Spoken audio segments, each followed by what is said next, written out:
suddenly had an idea, and he puffed quickly away. Thomas was sure that Diesel 10 could clear the track. "I hope I can get Diesel 10 to help us," puffed Thomas. Diesel 10 was very scary, but asking him to help was the only way to save the airport. Thomas needed to be very brave. "Excuse me." 10 was very scary, but asking him to help was the only way to save the airport. Thomas needed to be very brave. "Excuse me," Thomas puffed nervously. Diesel 10 growled loudly. Excuse me," Thomas puffed again. "What do you want?" snapped Diesel 10. Thomas told Diesel 10 all about the blocked track. "Why would I help a steamy?" he grumbled. "Because if the aeroplane doesn't land, there will be no holiday makers," puffed Thomas. "Then none of the engines will be useful." "Maybe I will help," growled Diesel 10. "Later." "But we need your help now," puffed Thomas, "or all the engines will have worked for nothing."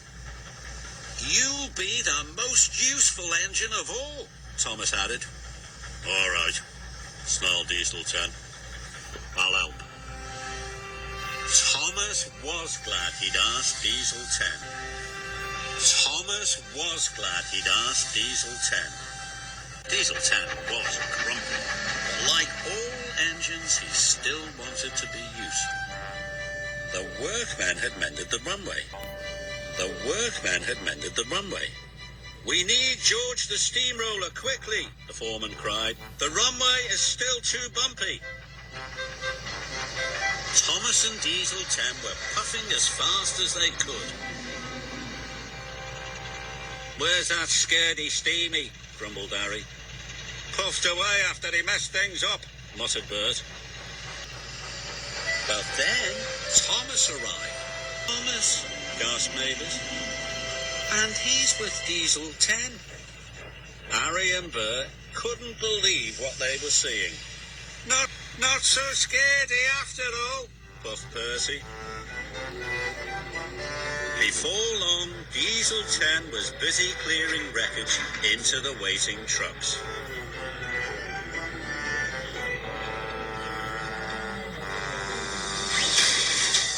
And Thomas shunted them away.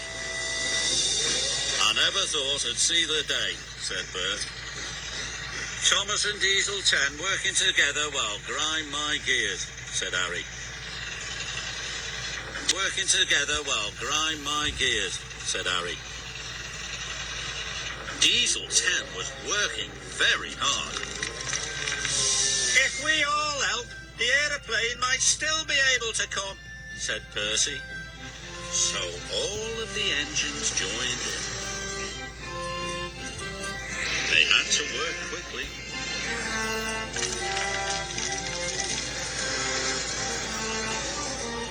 The diesels forgot how stinky the steamies were, and the steamies forgot how dirty the diesels. They had to work quickly.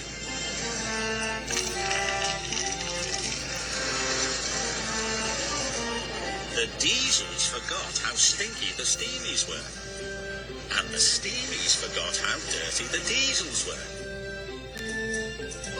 As soon as the tracks were cleared, Thomas raced off to get George the steamroller. As soon as the tracks were cleared, Thomas raced off to get George the steamroller. George was waiting on a low loader.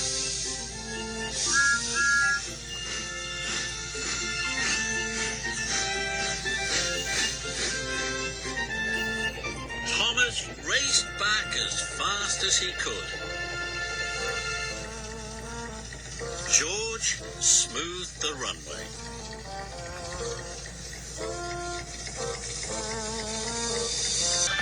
It was Harold the helicopter, and he brought the Fat Controller. "The airport looks wonderful, chaps," said Harold. "The aeroplane will soon be here," said the Fat Controller. "The aeroplane will soon be here, Controller." "Oh, Controller. The airport looks..." "The aeroplane will soon be here," said the Fat Controller. All the engines were very excited. "Working with diesels was fun after all," said Thomas. "And working with steamies wasn't bad either," said Diesel. They all knew that steamies and diesels are different, but they both like to pull trucks and carriages, and they both love to be really useful. The first aeroplane was approaching.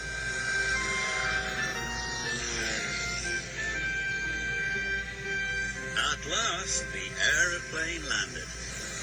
All the engines agreed it was a wonderful sight. They were so happy, they blew their whistles and blasted their air horns. At last, the diesels and steamies could do their favourite job. That evening, the engines went to see the Fat Controller. They were surprised and delighted. "The sheds have been built again," puffed Thomas.